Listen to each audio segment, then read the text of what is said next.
Thank you, loving Father.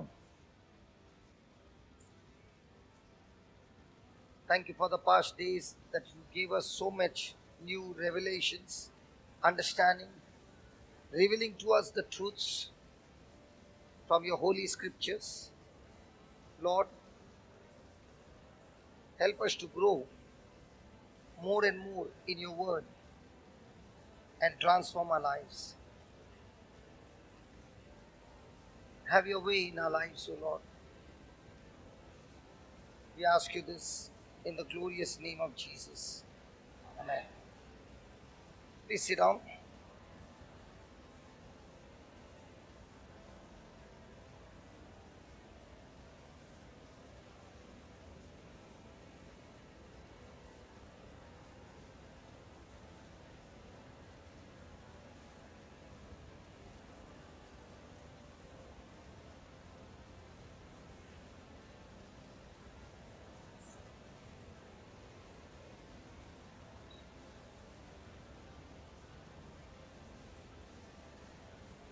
So yesterday we were learning on joy, that joy is a key that brings restoration, recovery, and we also learned that before the manifestation there has to be joy.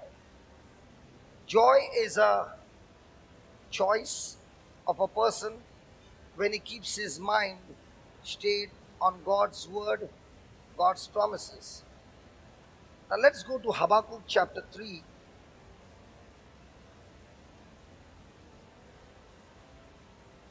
And verse number 17.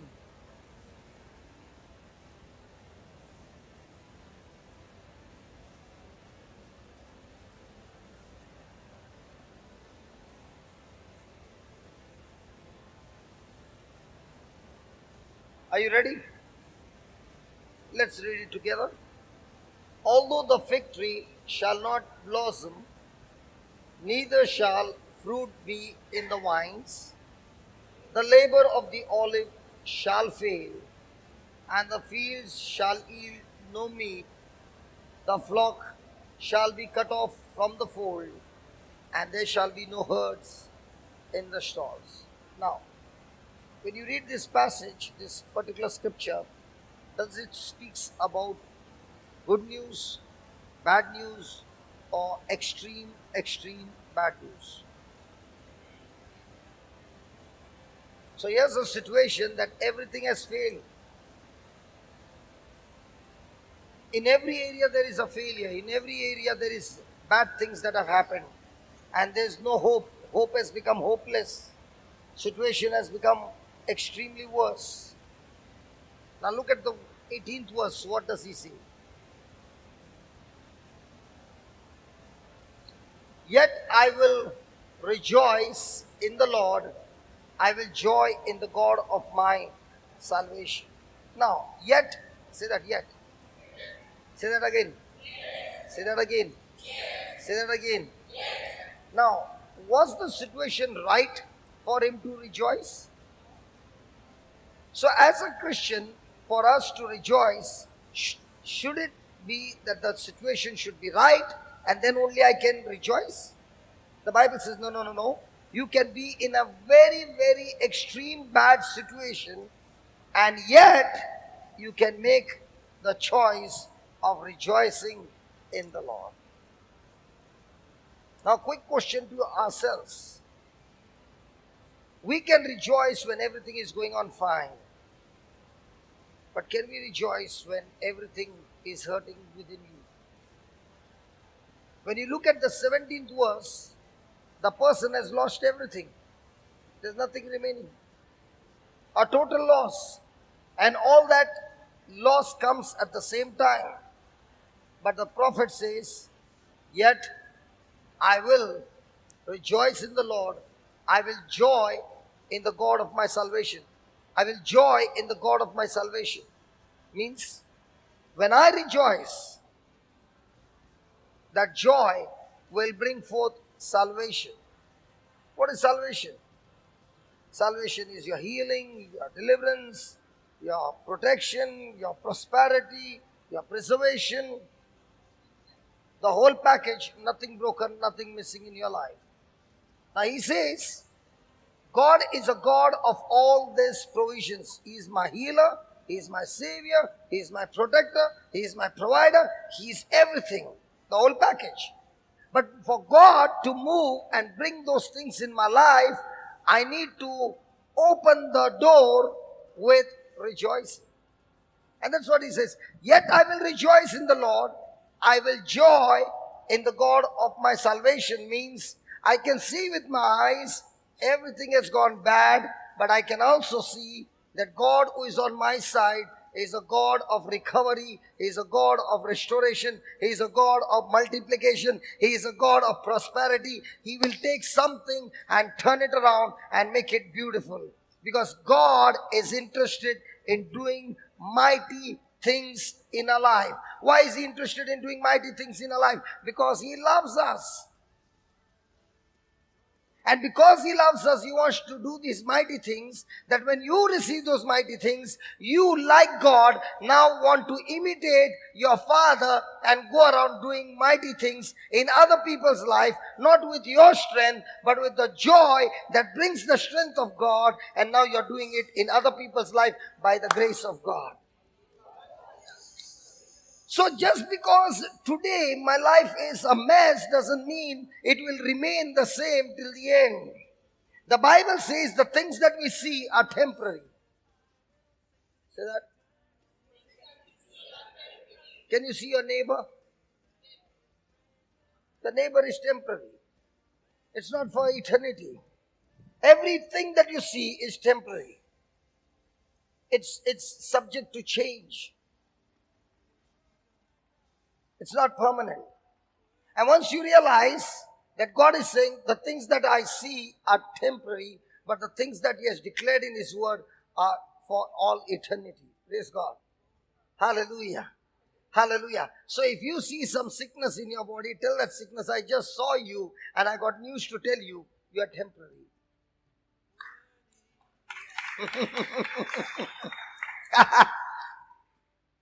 When I was teaching this, one husband went home and told his wife, I just saw your mother.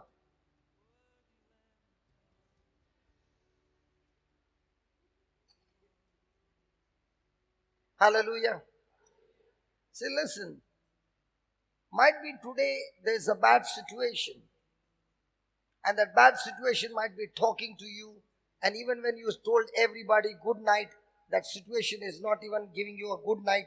He's saying, what you are sleeping, I want to have a vigil with you.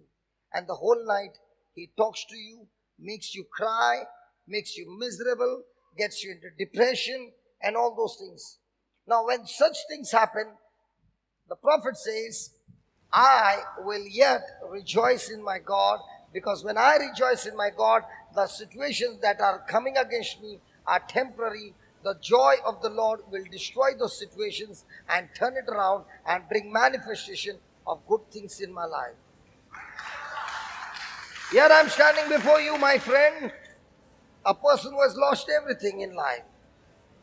No house to stay, no money to eat food, nothing at all. Absolutely gone. And then I'm introduced to Jesus. And when I'm introduced to Jesus, on one side, the memories of what I've lost is also coming. And on the other side, the person called Jesus has become my friend, my savior. And when I got into that relationship with Jesus, I found that the relationship with Jesus was much, much higher and much, much awesome compared to all that I'd lost. And I got into an addiction of that relationship. And I did not know at that time that when you get addicted to Jesus, He gives you His joy. And when you are in joy of not what you lost, but who you are with, whom you have with, I did not realize that joy that He gave me got me in faith, got me out of depression, and that joy became the fuse. And the dynamite exploded all that the devil had trapped me for so many years, it blasted, and God took me on a journey of prosperity.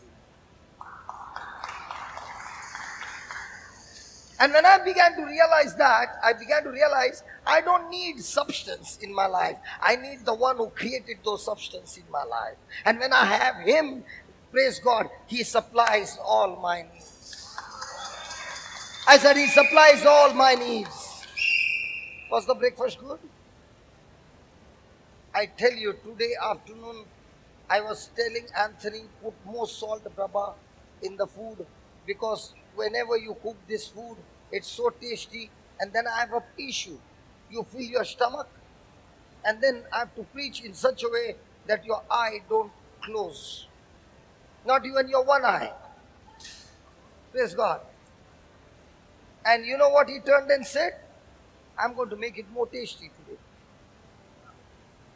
I guarantee you, when you come back, you'll say the food was excellent.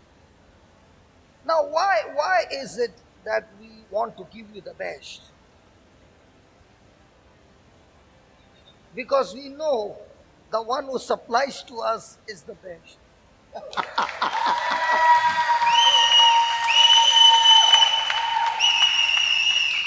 We know one thing, that we have a relationship with him and he meets all our needs.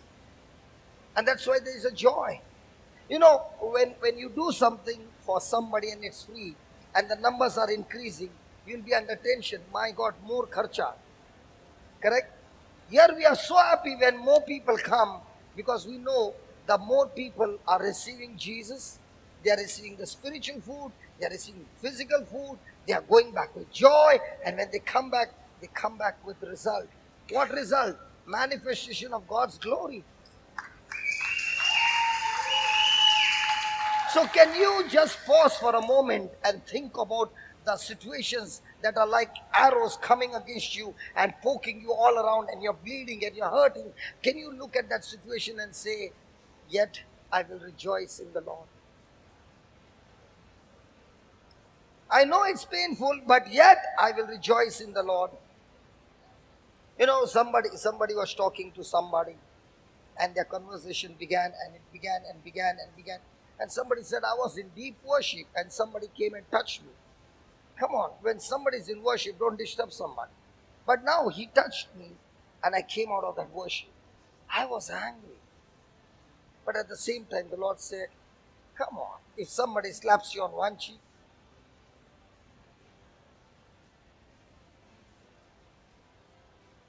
and this person said, my life from now on is to make my cheek like my soul. Means what? I want to change my attitude. All this time I get angry. All this time I get frustrated. But now I've realized, now I'm making a step to teach my mind, no matter how much negative things happen, I will still continue to praise and thank my God. So Christians are people who are always joyful. No. There's a difference. There's a difference. In Hindi movie, if a person is like this, what will be his name? Christian name? Christian name? And if a lady is dancing, what will be her name? Now, why is it Christian name? That's not called joyful people. When you party and you are dancing and you're doing all those things in the world, is not joy. Joy comes when your mind is stayed on Jesus, is joy. There's a joy that comes from the world, and there's a joy that comes from Jesus. When the joy comes from the world, he says, take one puff, man, and you will experience heaven. And he starts taking the puff, and he really begins to feel heaven. And after some days, it begins to become hell, because now the lungs are crying cancer. Another person says, come on, man, let's have on the rocks, man. Come on, let's bottoms up. Come on. And now there's so much of play. Kya maja aa raha hai yaar. after some time, that joy takes your liver away. Another boy and girl are talking, and the boy says, I want to get married to you. You're so beautiful. And then he begins to touch her. And she says, see, listen, not now, after we get married.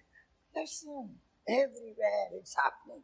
And then after a few weeks, she comes and says, I'm pregnant, let's get married. He says, married? You?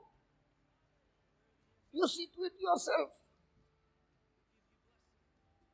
There is joy in the world, but the joy will take away your life. The joy he is talking about is the joy that comes from the Savior, Jesus Christ. Even if you are in a mess and you turn to him, he will turn your mess into a message.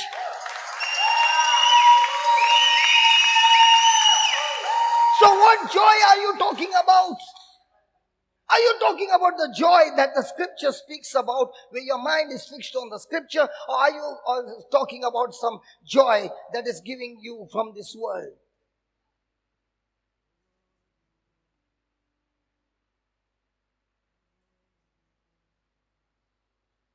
You don't need to be drunk to enjoy.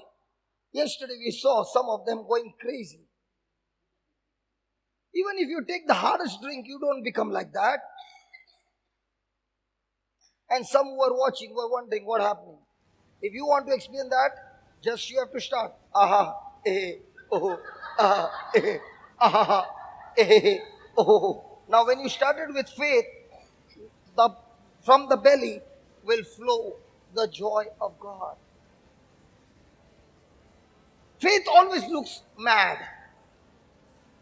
Because a person who is in faith is saying, I'm believing what the scripture says, not what my senses say. Senses says just put that 17 plus 17. Nobody's saying 17.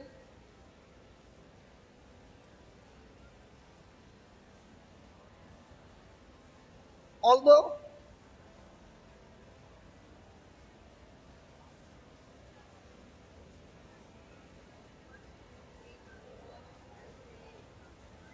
so looking at this, what would your senses say? Good news or extreme bad news?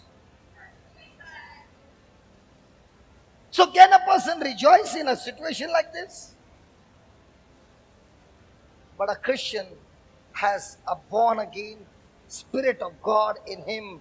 He puts his trust in God because God is a God of my salvation. My God is a God of my salvation. Hallelujah. Hallelujah. 18. Yet I will rejoice in the Lord. I will joy in the God of my salvation. 19. The Lord God is my, the Lord God, the Lord God. So when will the Lord God give me the strength? So what is the Lord trying to show you? When you have joy, it equals to strength. Whose strength? Fantastic. The Lord God is my strength. He will make my feet like hinds feet. Okay, there's a deer here and there's me. The deer's feet will be how much? Legs? This much? Okay, this much. Look at mine, man. Which one looks stronger? Valerie, whose looks stronger? Now, David, I will have to take you to the doctor for an eye check. Okay, now, David, there's a deer whose legs are thin like a chair. Chair legs are also thicker. Okay. Now, I and the deer are going to have a run. Praise God. How many of you are on my side?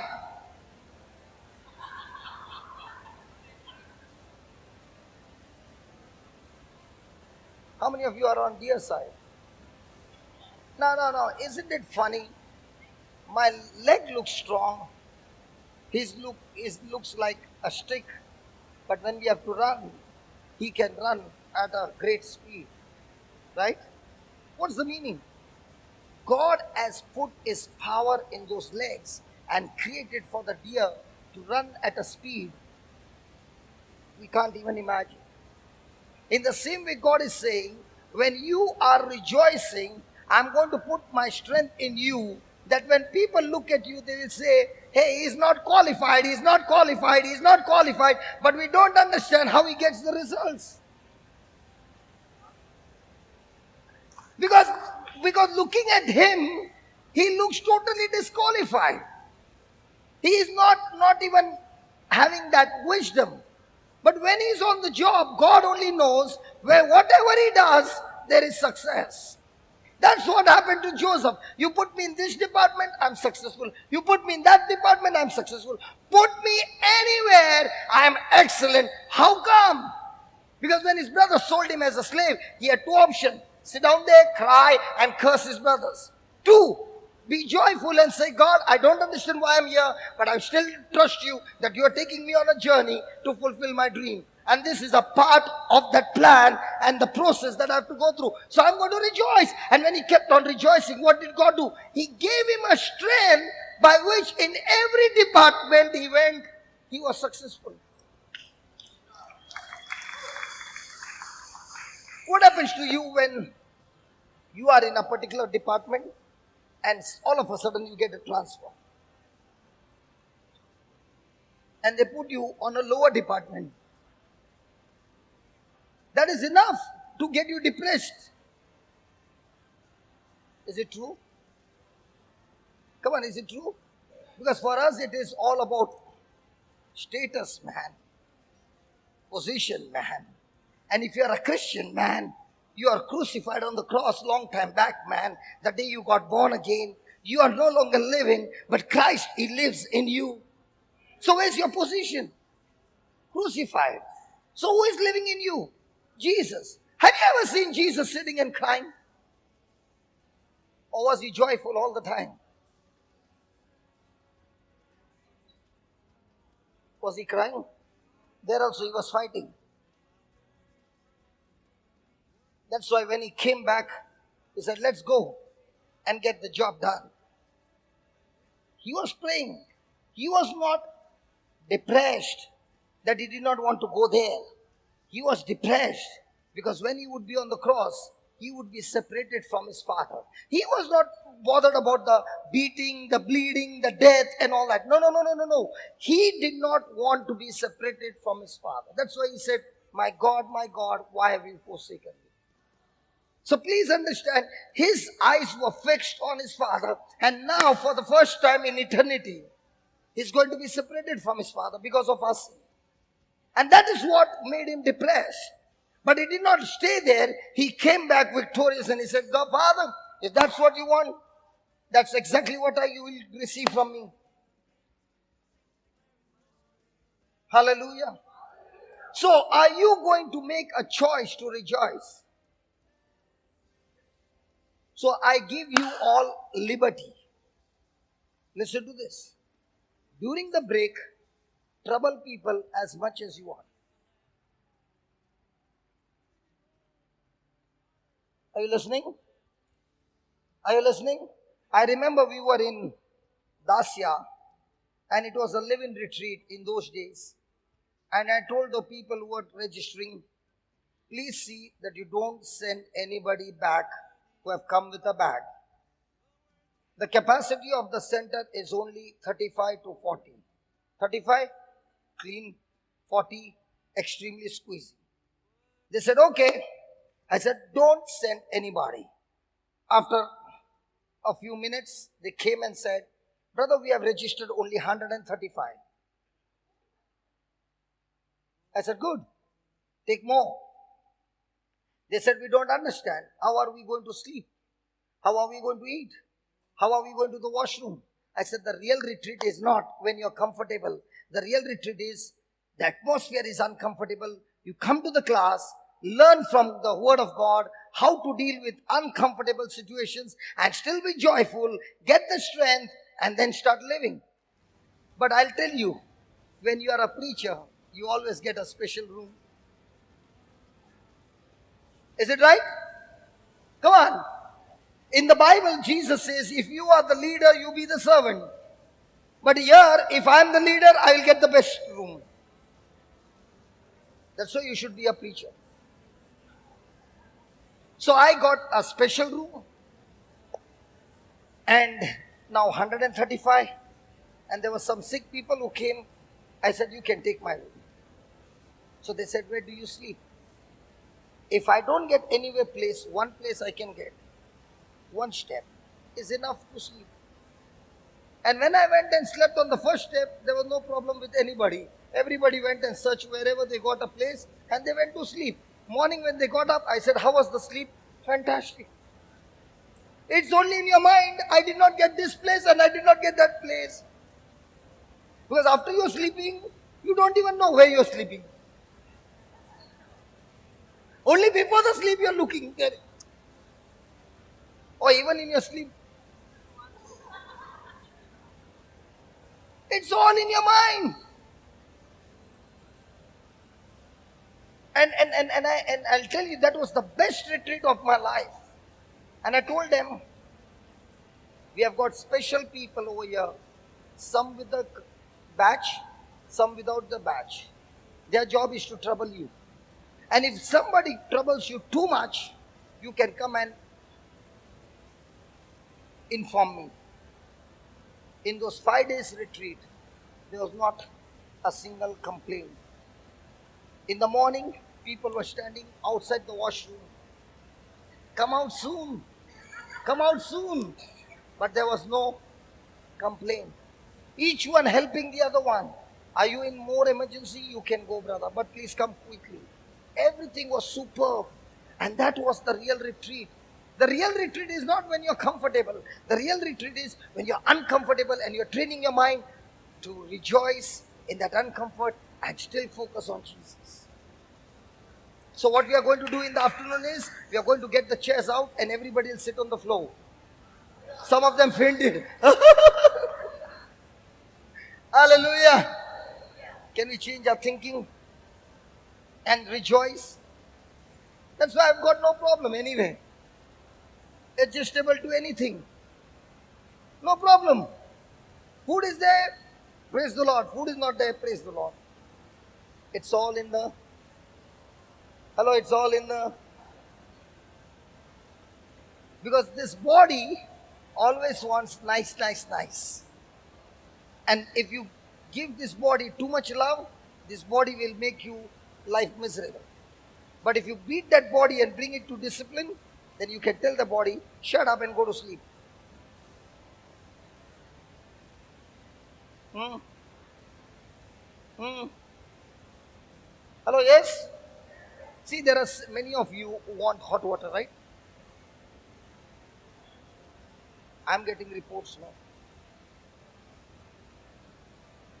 We had the retreat, which month? Growth retreat? November. November temperature is good or now temperature is good? You have cold water? No. In November, everybody wanted hot water. And I said, come on, let's play the game. Talk to your mind and say, I am going to take this cold water bath and I will not catch cold or any kind of infection. I will enjoy this bath in the name of Jesus.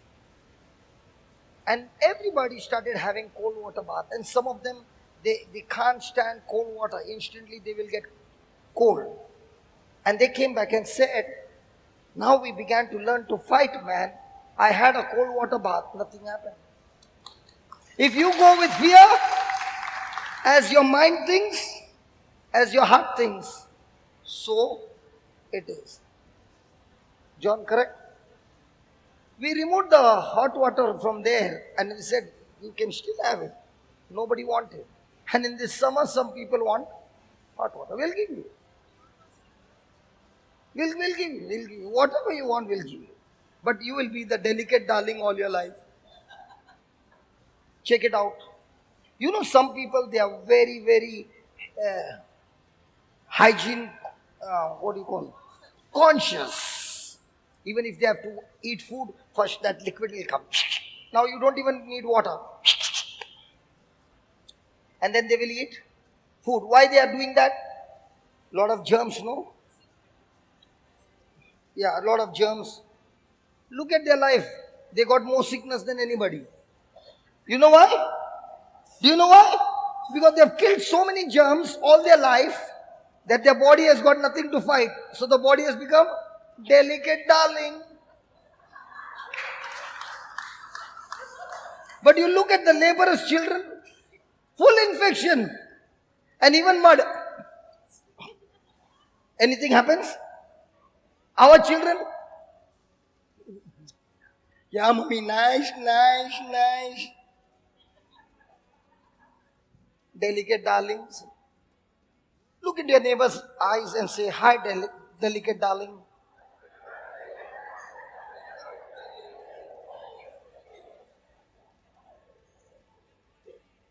Come on, give your body to fight. Hallelujah. Hallelujah. Thank you, Jesus. He will make me to walk upon high places. There's something called as high thinking and the lowest thinking. What's the meaning of high thinking? When my mind is thinking on God's word and agreeing to God's word, it's called as high thinking, reaching to high destinations. But when I'm thinking based on my emotions and feelings and all those things that are contradicting to God's word, the most low thinking. And my action will always follow the way I think. So as a Christian, are you supposed to be worried or joyful? So if a person is joyful all the time, is he normal? Yes. If a person is all the time worried, is he a normal Christian? Abnormal Christian. Ask your neighbor, who are you? Before I came here, I was abnormal, but thank God now I'm becoming normal. Hallelujah. Thank you, Jesus. Please write down.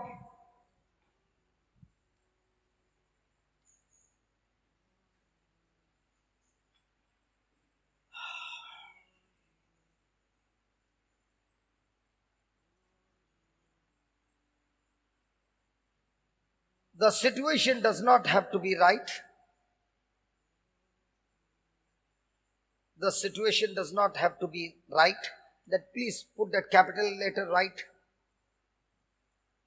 for us to rejoice. The situation does not have to be right for us to rejoice. Bold, capital, whatever.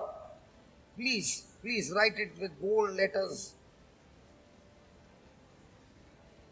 When we rejoice, God restores. Restores.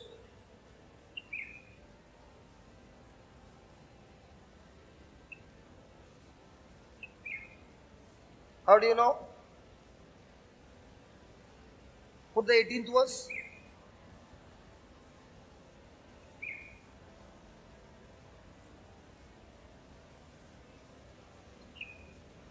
The 18th verse says what? Yet I will rejoice in the Lord. I will joy in the God of my salvation.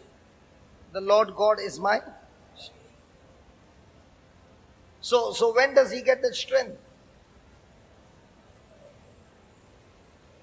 Now tell me honestly. When we are going through some situations, extreme negative, is the eyes fixed on God's word or situations? So am I rejoicing or am I depressed? Now when I'm depressed, will I have strength or will my strength be drawn away by the enemy? So even though I'm praying with depression, will there be recovery and restoration? So what is God saying? You want restoration, you want recovery, Get your mind on my word. That word will give you the joy, and on that joy, you will receive the strength, and not only receive strength, recovery, restoration is guaranteed. Praise God. Okay, let me show you something more. How many of you want your prayers to be answered? One of the reasons why people's prayers don't get answered even after marathon praying, we'll see here. Philippians chapter 1, verse number 12, 13, 14. Just check it out. 12. Philippians 1, 12.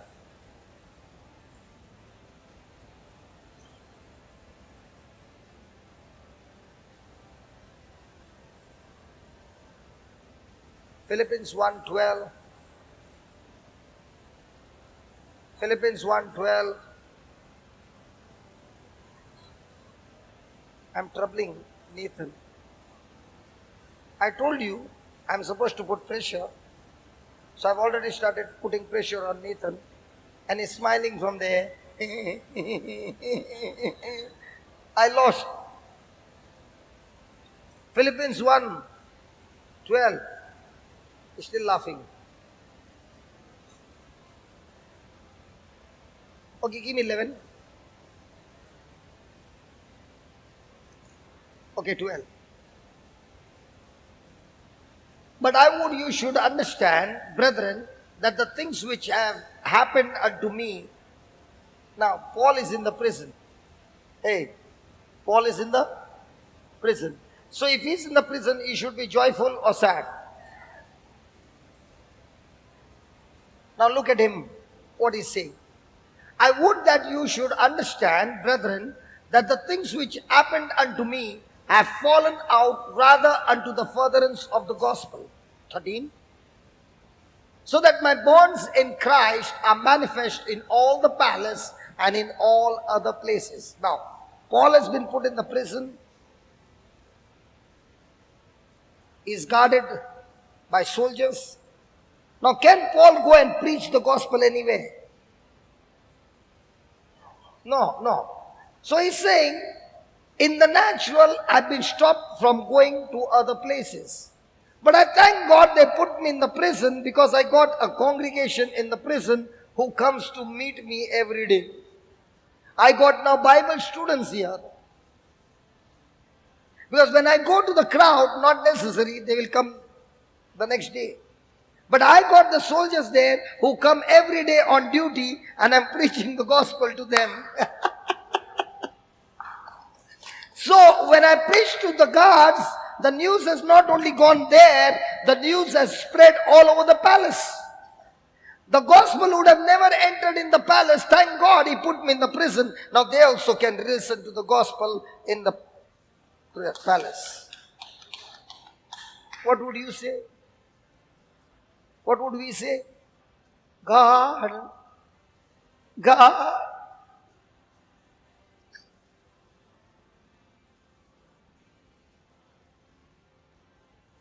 Look at Paul. Then, 14. And many of the brethren in the Lord, waxing confident by my bonds, are much more bold to speak the word without fear.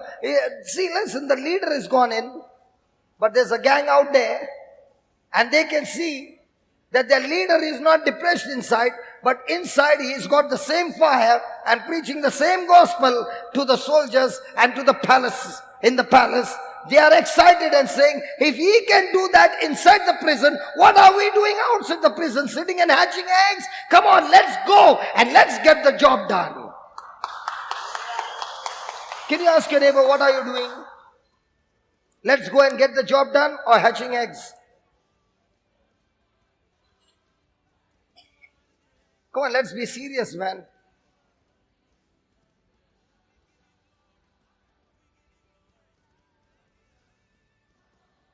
"15.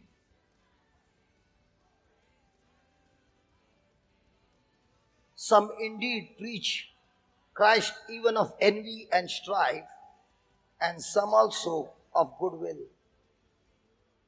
Now there's a division. When I've gone in, there are some who are preaching the gospel out of envy. They did not like me. They hated me. They were offended. They were bitter of me. So now they got a golden opportunity to go and preach the gospel in such a way that when the soldiers and the authorities see that these people are preaching, they will come after me because I'm the leader and they will torture me more. With that intention, they are going and preaching.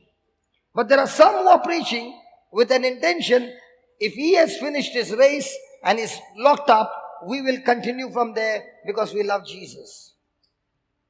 So in other words, the gospel can be preached with different motives. Are you listening? Then, 16.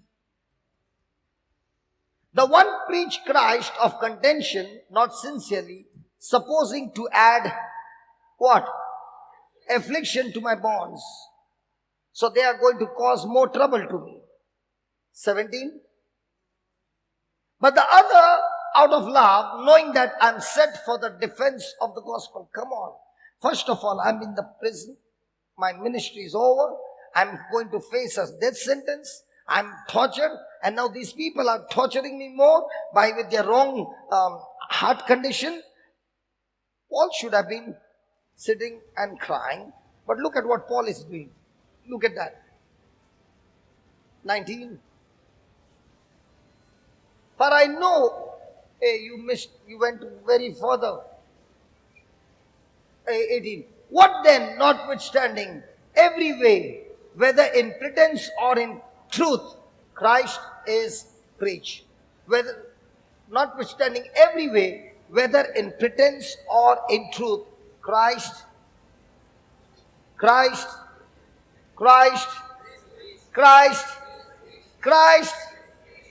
because Christ is preached, I therein do rejoice, and yea, I will. Now, if you are a true believer of Jesus, you know what you'll say? Hey, who's preaching there? A Hindu is preaching, praise God. Muslim is preaching, Sardar is preaching Jesus, praise God. A Pentecostal is preaching, praise God. A Protestant is preaching, praise God. Whoever is preaching, it doesn't matter. Who is being preached is matter, and in that I will praise the Lord.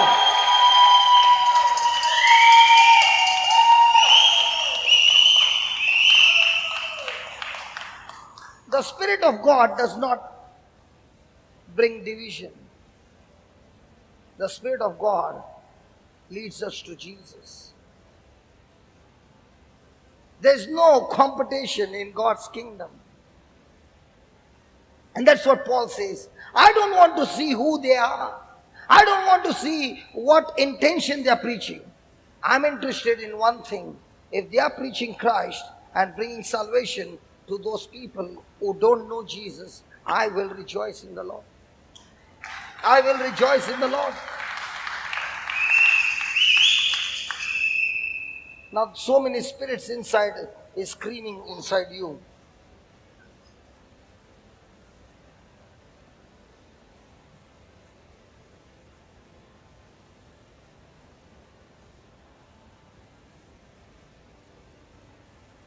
You also change the color? Nathan also is excited. He changed the color. All the scriptures were in white. Now he says this one is a highlighted scripture. I will yet, I therein do rejoice. So what is he rejoicing in? His own condition? Or what is happening around? Is he focused on himself or so many souls being saved? What are you looking at?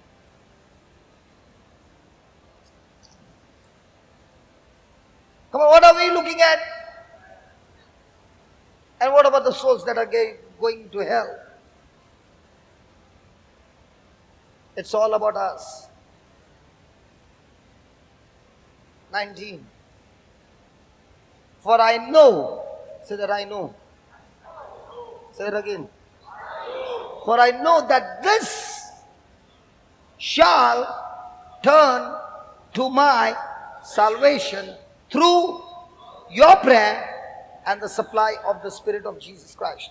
Now here is the word clearly saying, Paul is saying, I know that this will turn into my deliverance. I know this will turn into my victory. What will turn into my victory? What is that this?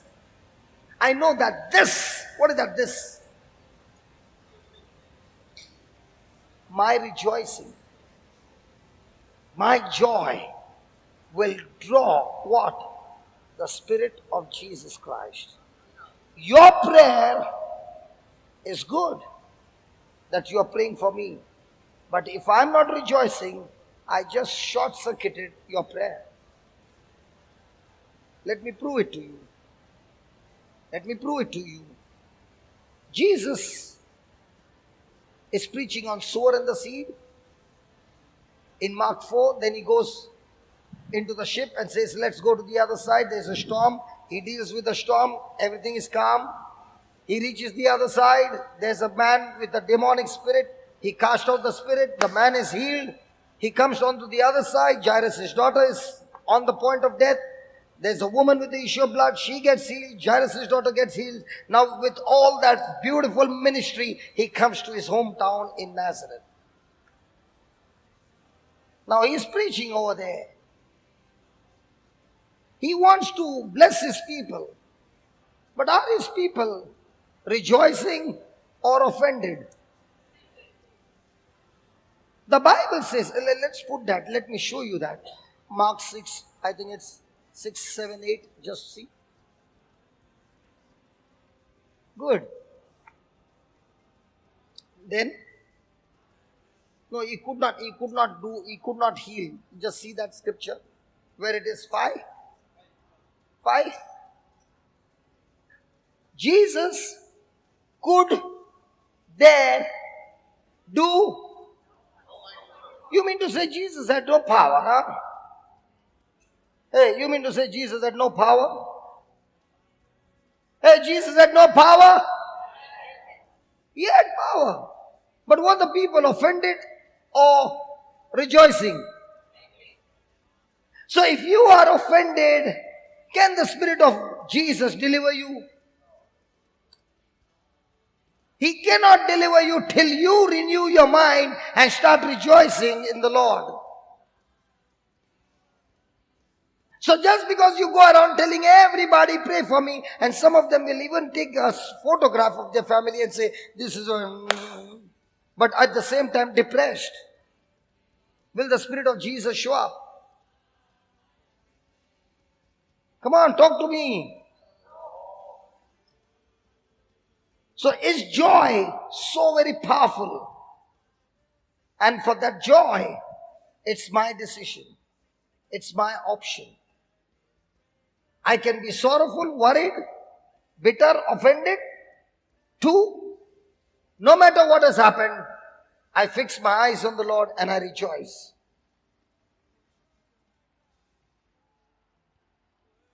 So for the Spirit of Jesus to show up and deliver me, it depends on whom? Please talk to me. So write down.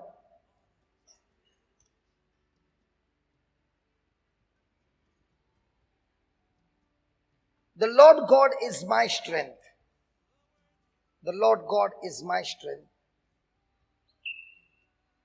Illustrates, the Lord God is my strength. Illustrates the relationship. The Lord God is my strength. Illustrates the relationship between joy and strength.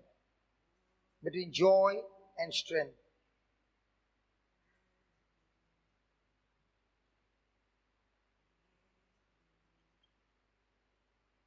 Like a dynamite,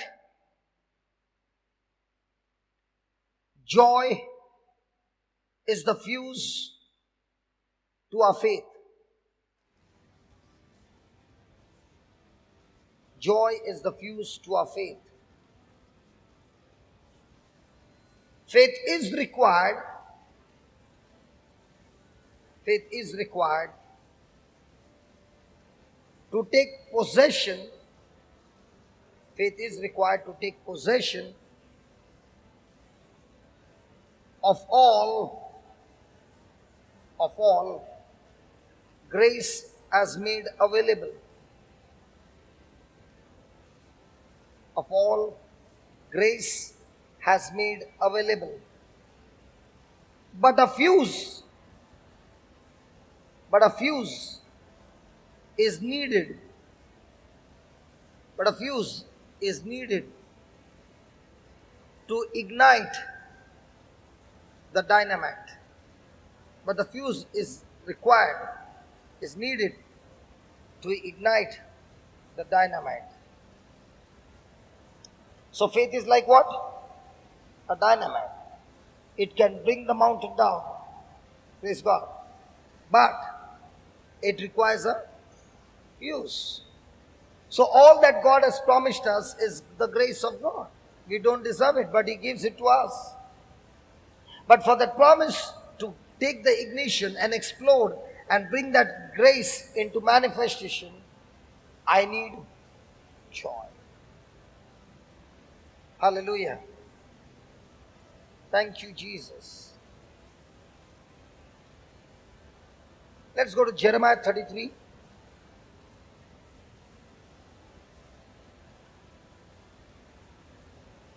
Verse number 9.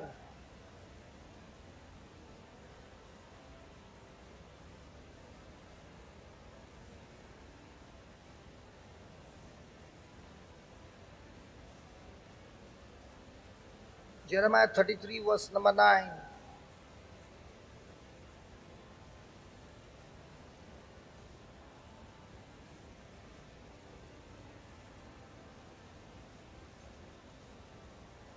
Now Nathan is saying, let me put a test on you, brother.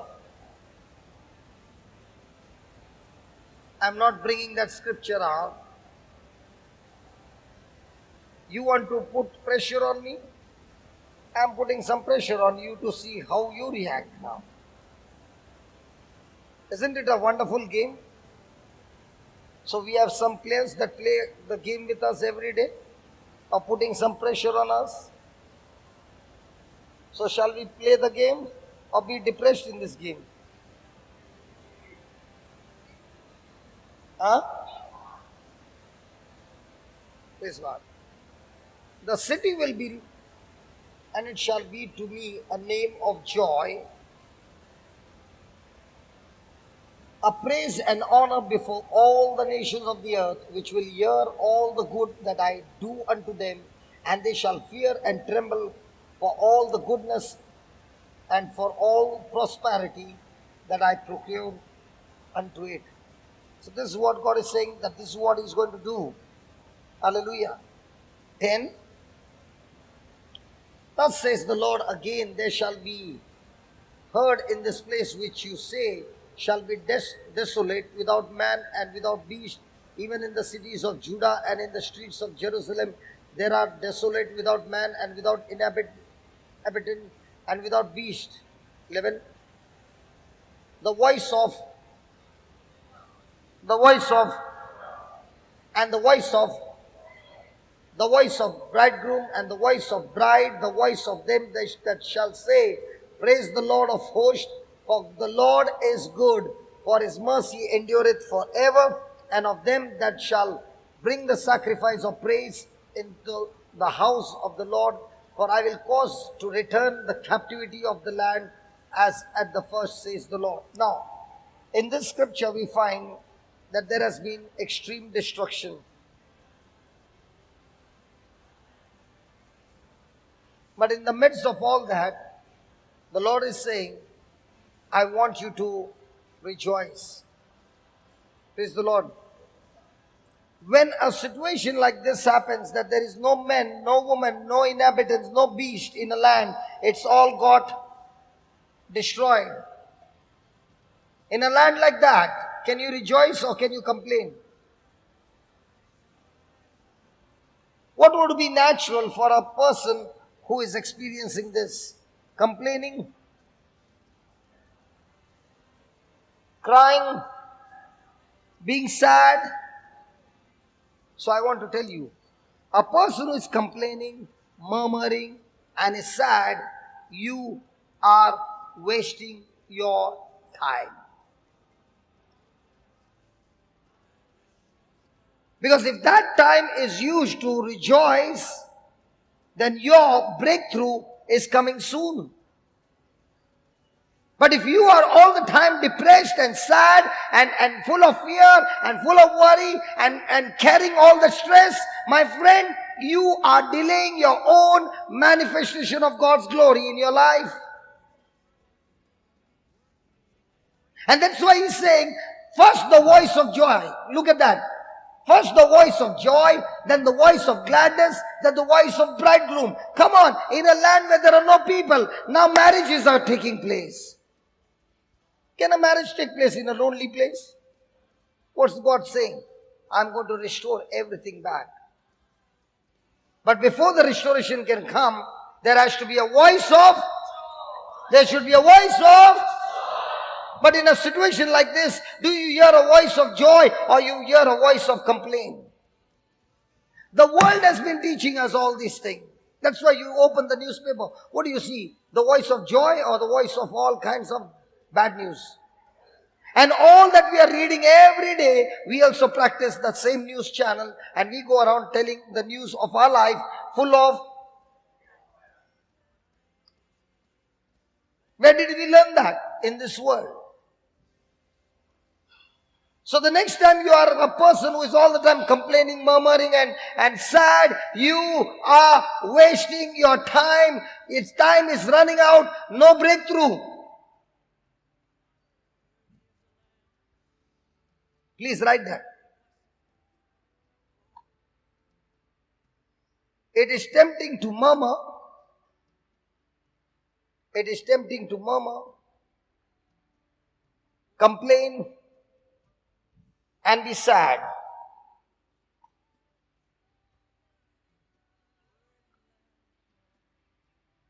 But this is waste of time. But this is waste of time.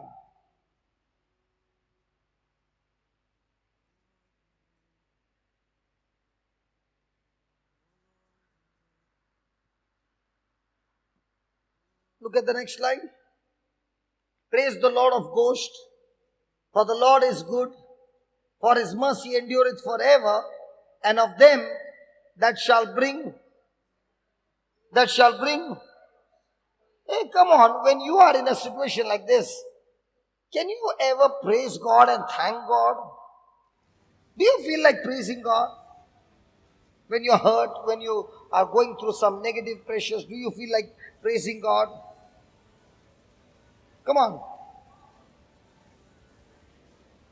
And the Lord is saying, when you don't feel like praising and thanking God, and yet you praise God, it is called as sacrifice of praise. What's the meaning of the word sacrifice? What is sacrifice? When you give something and it hurts you, and you are giving it because of love. The mama looks after the child. She's gone to the office, come back late night in the evening, and the child is sick. She stays the whole night awake, putting the wet cloth on the forehead after every interval. Why? What is she doing? Investing. Very good. When the child will become big, the child will look after me. In today's world, you are deceived.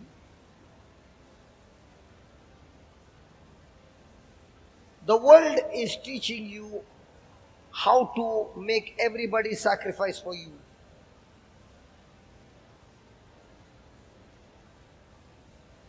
Every generation is different.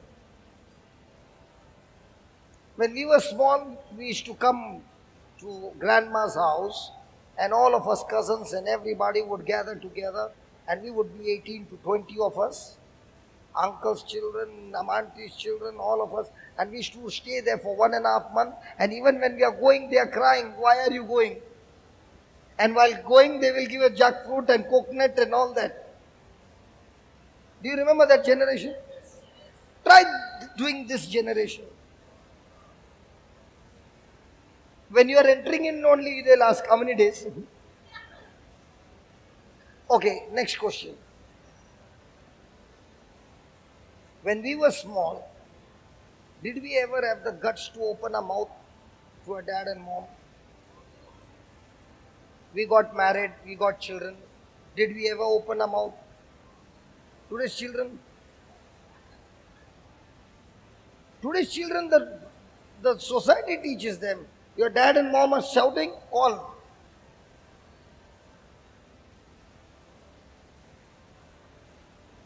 The world is teaching authority, not love. And the more and more they are taking people out of love, the more and more people have become selfish.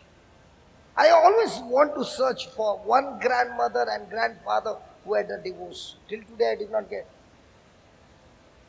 But this generation, sometimes in the hall, sometimes in the church only, mass, Father, stop the mass, we are going.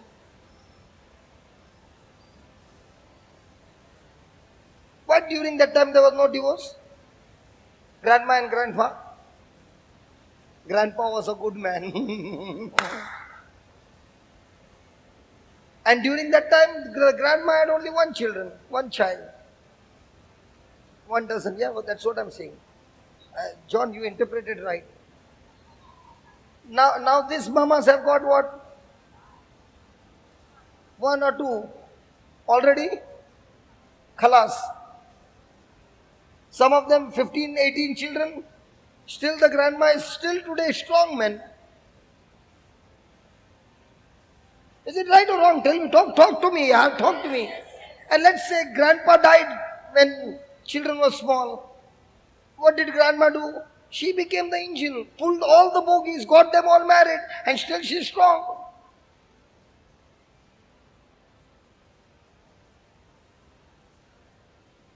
As generations are going on, man is becoming more and more selfish. He is only concerned about me.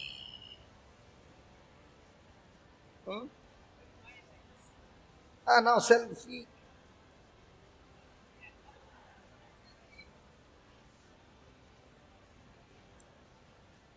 Some of them get so depressed. If you want to make a woman depressed, just go and tell her, you look so fat. Enough that day is gone, she'll go and tell her husband, am I? Tell no. You're good, Ray. No, Ray, tell no. And if somebody has put some photo on the Facebook, just write, what man, all dark lines over here, finish. Khalas.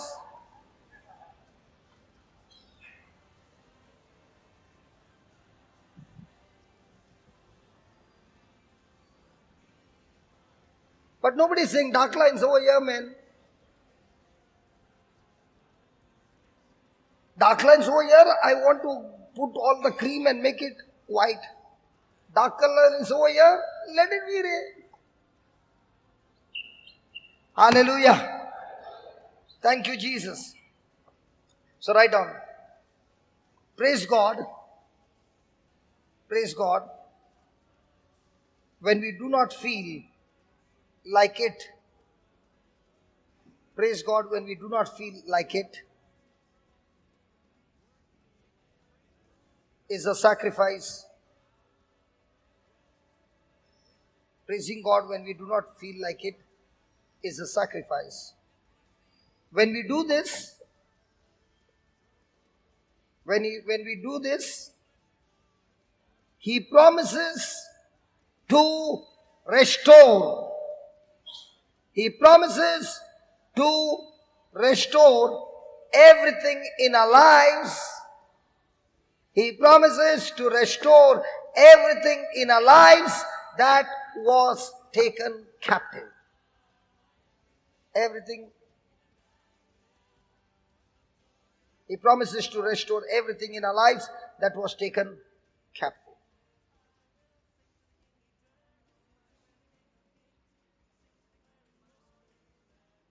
Hallelujah. So is it good to be rejoicing all the time or depressed? Is it going to bring restoration?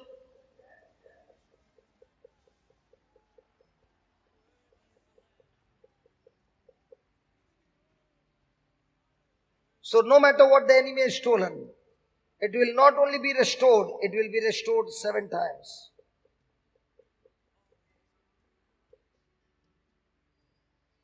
No, it's good to praise the Lord, but it is extremely good to praise the Lord when you are under pressure and you are in pain. Write down. Joy escorts us. Joy escorts us,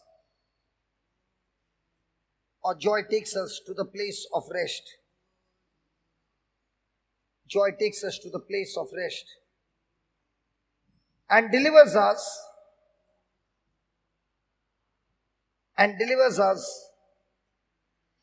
from the stress of the day. From the stress of the day.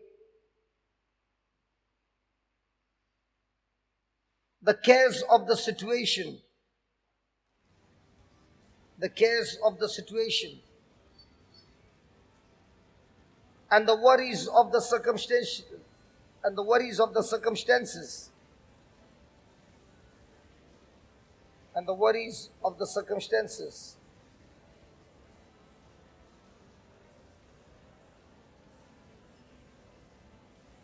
Joy will make us happy.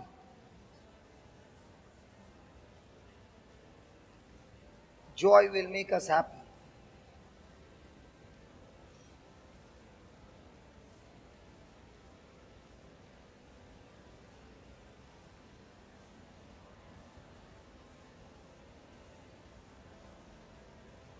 So what's the difference between joy and happy?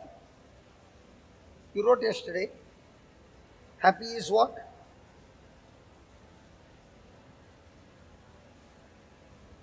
Happiness is based on a condition. And joy is based on what we know. So when you are going through a negative situation, what is your condition? Negative. Will it make you happy? No. It will make you unhappy. But if you are focused on what you know through the Holy Scriptures, that joy will turn the situation and bring forth the recovery and the restoration of all that the enemy has stolen, and that will now bring happiness. So joy will lead you on a journey from sadness to happiness. But if you are a person who is sad, sadness will lead you to the journey of more destruction and more misery. So which one should you focus on? Joy.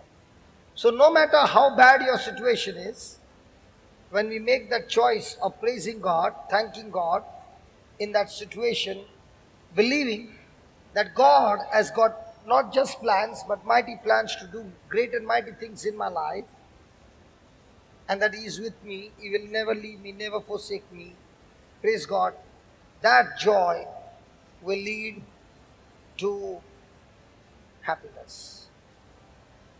Praise the Lord. Hallelujah. Thank you, Jesus. Thank you, Jesus. Nathan, can you put that video of Bob? You got the video of Bob? We'll just see in this video how Ashton has got Bob. Yeah.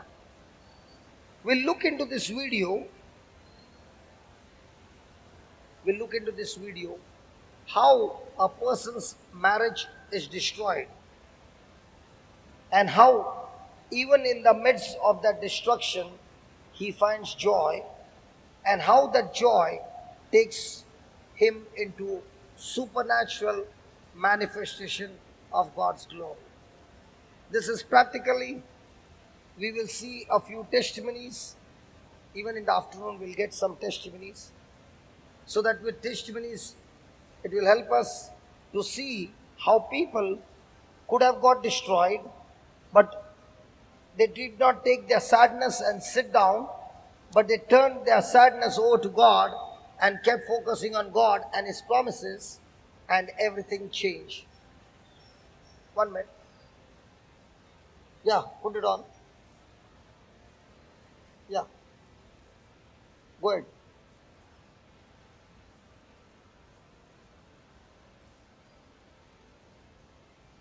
It's on.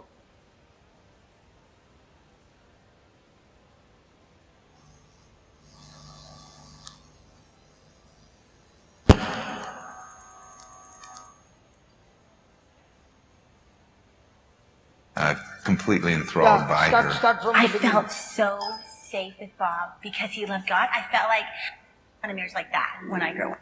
I want a marriage like that when I grow up. We loved doing life together. We loved our children. Little, We loved little. everything that we did. We were leaders of the church. We were leaders in our whole city. Bob and Audrey Meisner met in Bible college. We'd talk about everything all the time, just sharing our lives and dreams and hopes together. I was completely enthralled by her. I felt so safe with Bob because he loved God. I felt like I could be with him forever. They married, started a family, and dove into ministry work. They had big dreams for the future. With our desire to be world changers, what you got to do is work. We were pastoring a church and also working for my mom and dad and their TV ministry. I had no idea how hard it would be. A few months into the marriage, Audrey realized that Bob's communication style was completely different. He could easily confront me if something was wrong. So what I made a vow in my heart was, I am going to do everything possible so that he will never yell at me again. And I became the ultimate performer and the ultimate pleaser. By now, the Meisners were hosting their own television program, and the hard work of ministry took a toll on Audrey, who was afraid to speak up. The busyness got so tiring and so exhausting. And so I remember stuffing down those feelings because I knew Bob loved the church. And so I could never tell him how I really felt. This continued for years, and then a family friend from church began spending more time with the Meisners. He was extremely energetic and playful and liked to be with our kids. And He was fun. He was young. He reminded me of being a kid again. he didn't have a family. It was very natural, at the beginning, and we'd invite him, to be in holidays with us and so forth. But this new family friend began giving more attention to Audrey. He would overly flirt with me. You're so beautiful. I want to find someone in this world that could even be half as amazing as you. Something in my heart gravitated towards that, and I thought, that's what I need. Over time, their relationship grew closer. I knew something had changed in my heart when I knew he was coming over, and I wanted to look really good when he got there. And I felt like I was in control. I felt that I could have a relationship with a young guy in the church and just help him out. And I had no reason, to doubt her love for me. I mean, we were still, extremely intimate with each other, loving with each other. So I thought everything was fine. But Audrey's desire for the other man grew stronger. Our shoulders would bump or his hands would touch mine, and I'd start to notice my reaction to that. I was like, oh, that felt good, that he touched me. I really told myself I can have it all. This relationship won't really affect the rest of my life. And I began to notice myself lying so that I could be alone with him. I just dove in and said, you know what? I've gone this far anyway. I'm just going to do this. And that's when it became sexual. Our relationship became sexual. The affair continued for 3 weeks. I just lied to the people I love the most in order to get away with this guy and be inappropriate sexually and have an affair. This is not me. Audrey realized she couldn't continue living the double life and ended the affair. Now she had to tell her husband of 17 years what she had done. I was scared out of my mind. I was shaking. If it came down to a choice of who I would choose, there was never a question in my mind. I wanted my husband and my kids. I haven't confronted him for 17 years of little things. And now I'm going to tell him the most betraying message I could ever imagine. I sat very close to him and whispered in his ear and said, I've done something extremely inappropriate. I saw just extreme rage and hatred come out of his eyes. This wasn't just a little mistake. This wasn't just a little oops or a hiccup. And I wanted to, punch holes in walls, slam doors, express some anger or rage. I felt so much shame for what I did and so much deep regret. All I wanted to do was get her fixed. She's the problem. She had the affair. Every happy memory of 17 years of marriage was gone. My head was screaming with words. She doesn't love you. She's never loved you. Your marriage has been a farce. Bob called a marriage counselor who had been a guest on their television program. The couple flew to Phoenix the next day to meet with him. Well, he starts with me, begins to rip me up one side and down the other. And he said this to me. He says, Bob, you're spiritually lazy. I got, daily Christian television. I'm pastoring a church. I'm a father. I'm a counselor. I mean, I've got all these activities going on, and you call me spiritually lazy. And he says, Audrey, anyone who does what you just did does not respect your husband. I want you to get alone with God and ask him the moment you started disrespecting him. And he says, Bob, what's done is done. What I need to know is whether or not you will become the man of God that you need to be to keep your family together. Before you go to bed, you will get down on your knees and you will pray with each other. I can't remember the last time we had prayed with each other. The only words that we could get out were, God, we need you. And we cried and we cried.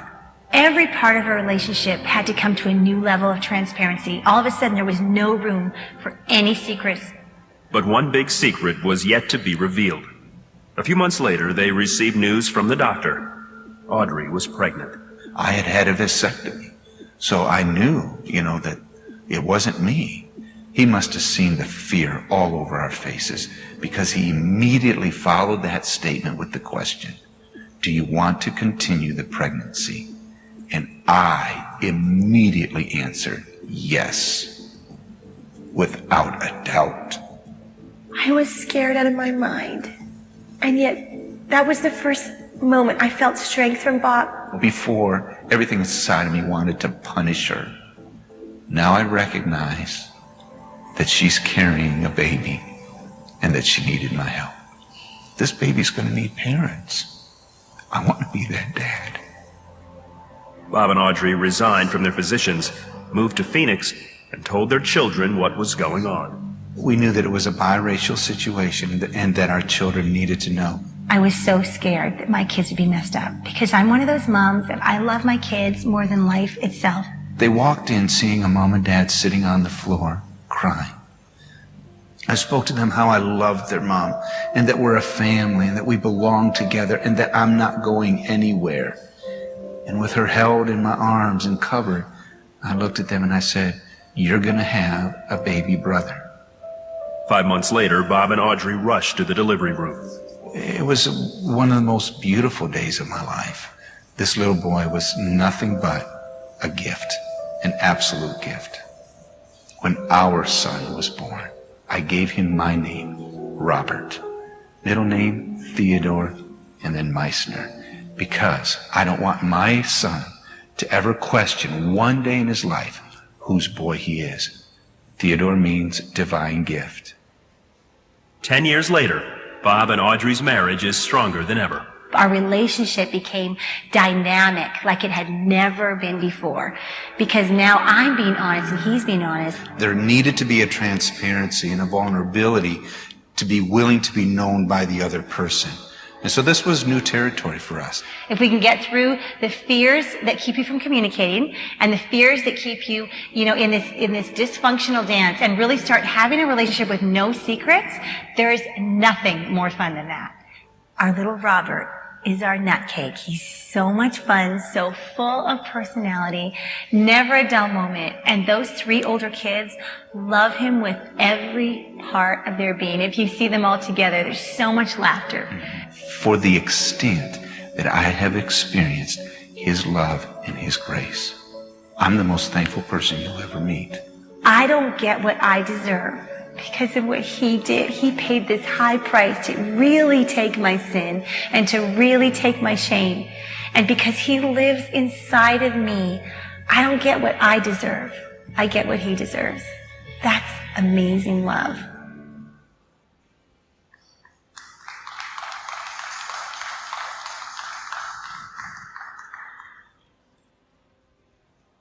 Do you think that would have been easy? It has to be the grace of God. What if we had to take that phone and call up the lawyer? He never called the lawyer. He called the counselor. He turned himself to the Lord. The Lord gave him the joy, gave him the strength to accept the situation, and gave him tremendous love. And that's what he said. The love that I've experienced in this situation, I'm the most happiest person. And the baby that God has given me is the most beautiful gift that He has given me. Now this is agape love. And the wife, I've received Jesus and He lives in me. He took my shame. He took my sin. I don't get what I deserve, but I get what He deserved because He lives in me. And that's amazing love. Now the same situation could have been handled, not focused on God, and it would have been ended up with a disaster of the whole family being ripped apart, and everything would have been a chaos. So we all go through different situations. And in the situations when we go, we make choices. And here is God saying, even if your situation has gone bad and you are the person who did it bad and you planted the wrong seeds, don't give up hope. If you can turn to me and rely on me and depend on me and focus on the promises that I've given you, start rejoicing. I will turn it around and bring forth the manifestation. Can we give the Lord a big hand of praise for that? Hallelujah. Hallelujah. So write down. Count it all joy. Count it all joy when you fall into diverse temptations. When you fall into diverse temptations. The trying of your faith works patience.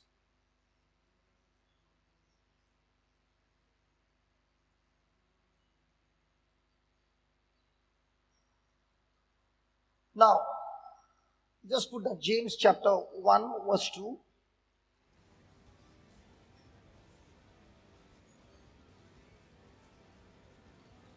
It's James 1, it's James 1, 2 and 3 and 4, okay? Okay, let's read it. My brethren, count it all joy when you fall into... Now did he say count it all joy when everything is going perfect? Did he say count it all joy when everything is good on your side? He never said that. Which one do we count it all joy? When things are good or when things are gone bad? When are you joyful? When things are good or bad? Good. But he did not say count it all joy when things are perfect and good and everything in your favor. He said count it all joy when things are extremely bad, when you are in your trials, temptations, tribulations, pain, suffering.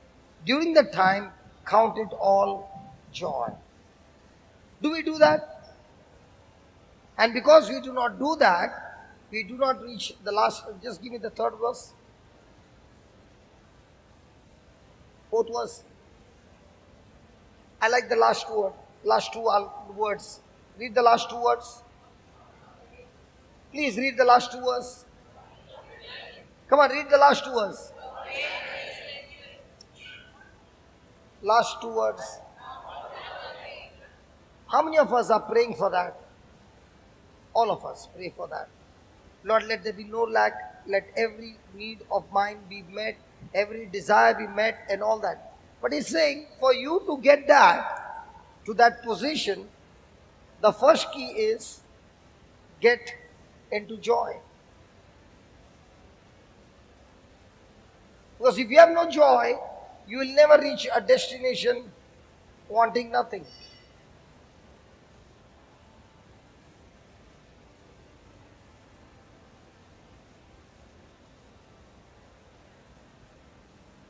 But we are doing the other way around. When everything is good, I'm joyful. When everything goes bad, I'm sad. And God says, no. When everything is going bad, I want you to be joyful, because with that joy, your faith will be tested. And when your faith will be tested, joy will give you the strength to remain in faith, and that's how you'll grow patience. And only when patience has its perfect work in you, you will reach a destination lacking in nothing. So for you to start to that destination called lacking in nothing, the first key is be joyful in all situations. Can you imagine? Joy has got so much of power that it can bring you out of any kind of bad situation and turn it around and reach you to a position you lack nothing.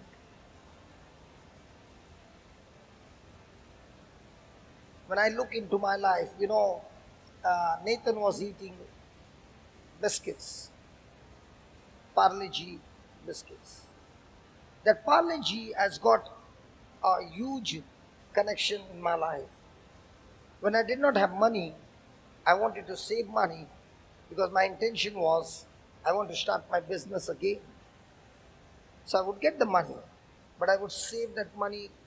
And you know what was my lunch? Either it was vada pav, omelette pav, or this biscuit. It was 5 rupees biscuit at that time, the big packet, not the small one, the big one. And I used to take 1 or 2 packet, 10 rupees, take a glass of water, dip 2 biscuits in that water and eat it. The energy has come, get into the factory and start working again. Now during that time, if anybody has to say, you will reach a position in the future where you lack nothing. God will provide you so much that you will never be broken a single day in your life.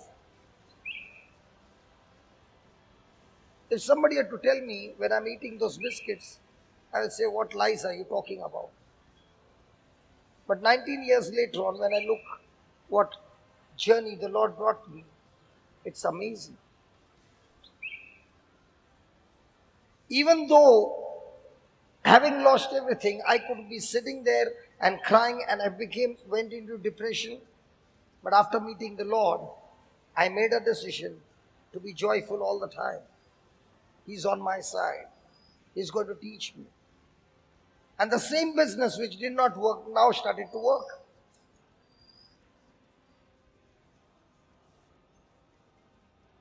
And that is why the Lord is saying, no matter what mistakes you have done, no problem. I can still help you and get you out of your mess. But on one condition. The first thing I want from you is joy. And joy comes only when you believe in the Lord's word. Joy is not happiness. Joy is your decision to believe. Joy is your decision to get your mind focused on what God has promised you. What God has promised me is grace, because for the things that I've done, I don't deserve it. But He gives all those promises in Christ to me absolutely free as a gift.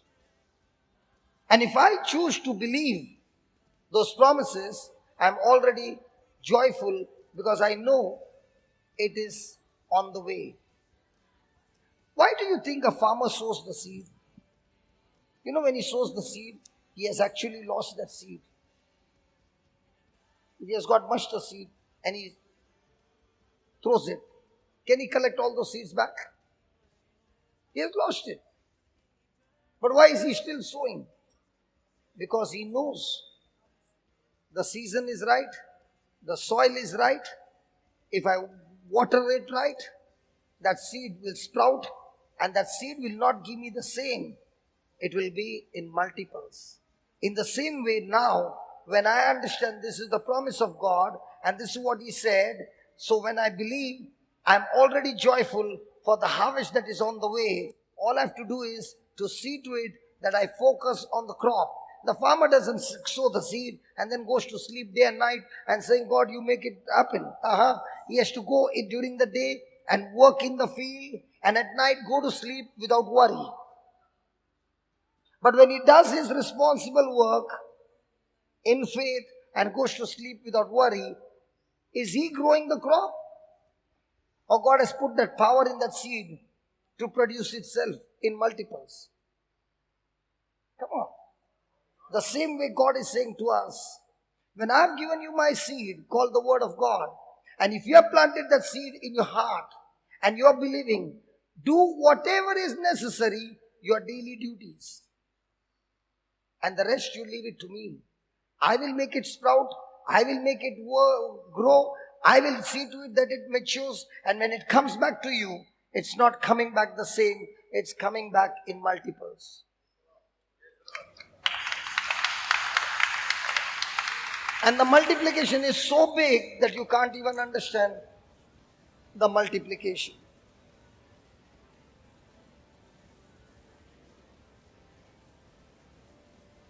So are you a person who is fluctuating in your moods? Then your harvest is coming so close and you are in good mood, and then you found it's gone. How does it look, John?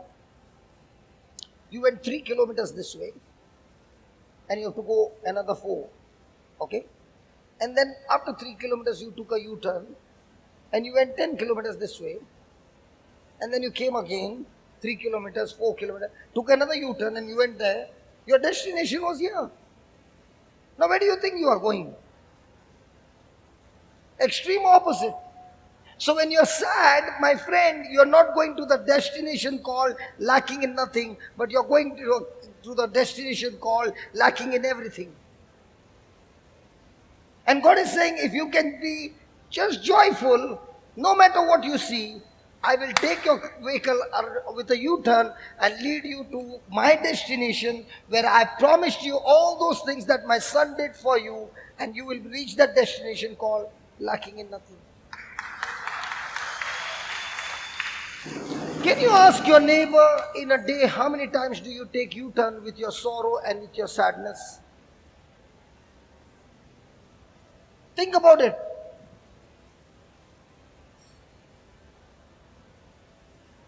Hey, come on, think about it. And then you are blaming God and saying, God, I fasted, I prayed. He said, listen, that prayer and fasting should bring you to joy.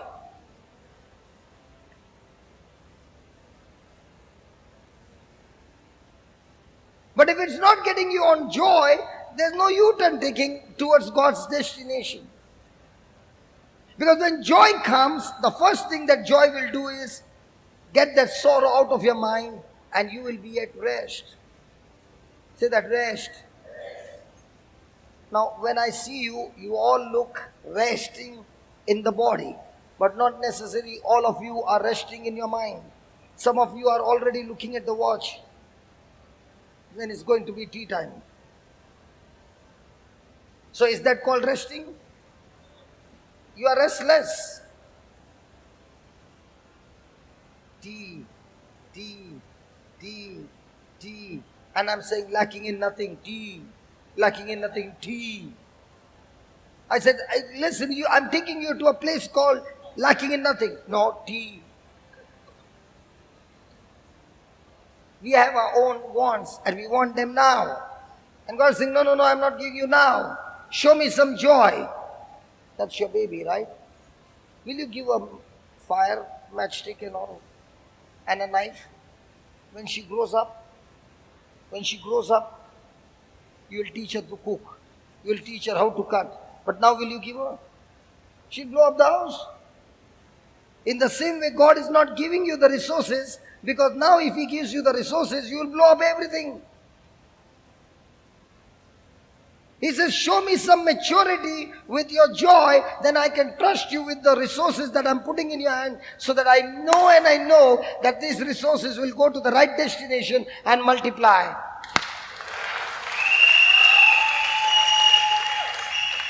All the three sit separate. All the three sit separate.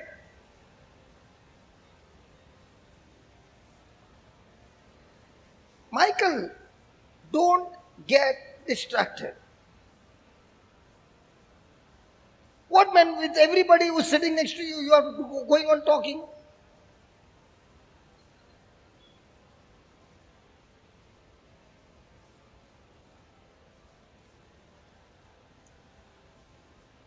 Michael, can you have some joy? When I told you to separate? Where's the other brother whom I put in front? Where is he? You are sitting every day in front.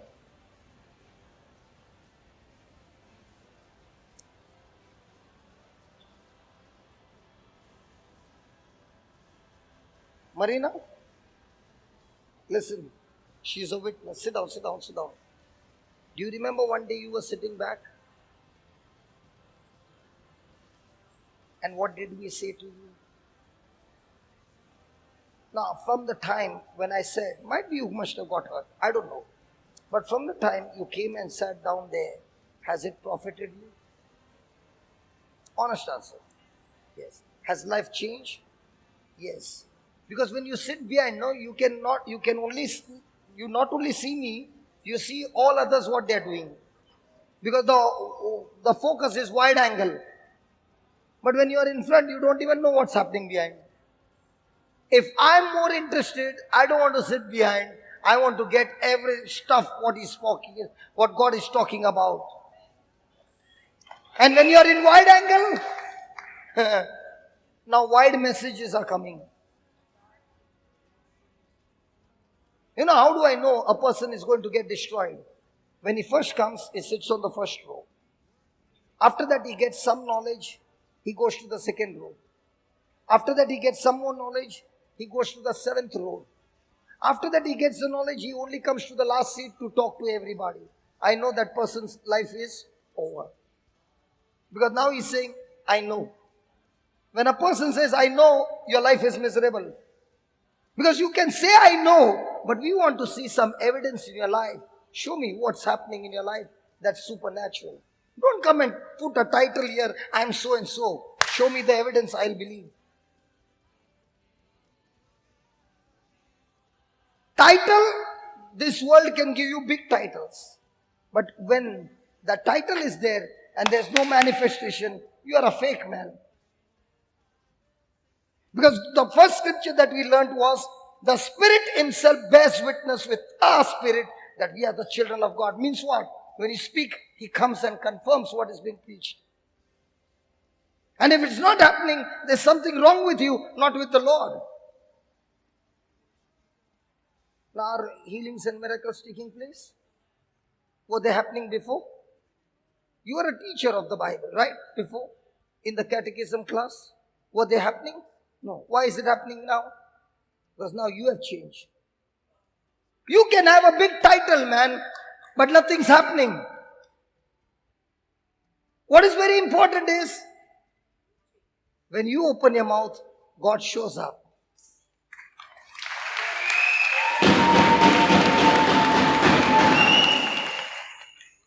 This world can give you big titles, and when you get a title, you know, if I want to destroy a person, I can destroy a person in no time. Just give him a badge and put it with some satin and some colors and put some name. Finish. That person is destroyed. Because that badge talks to him.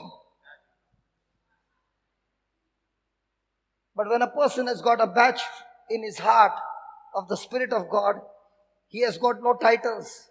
But when he goes, God's glory shows up.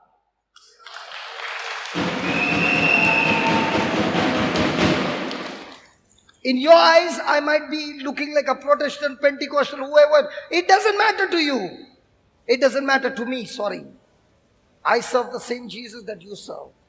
My Jesus has got blue eyes, your Jesus has got brown eyes.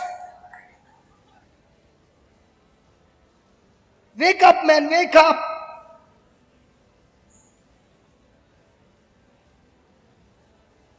Show some joy. And from that day I told her to sit in front. My God, She took a permanent concrete place. And I like it. I like it. You know why? A mind might be saying, everybody is sitting behind, they are also having, but she's saying, no, I give God the best place. Like Mary sat at Jesus' feet, I want to sit close to you, Jesus, so that I can get every word of it.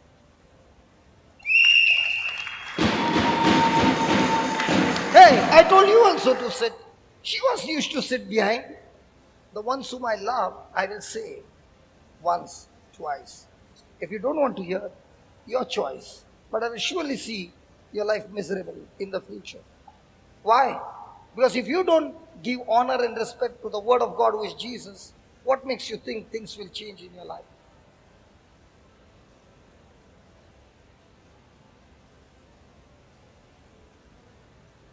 Father, we thank you, we praise you, Lord.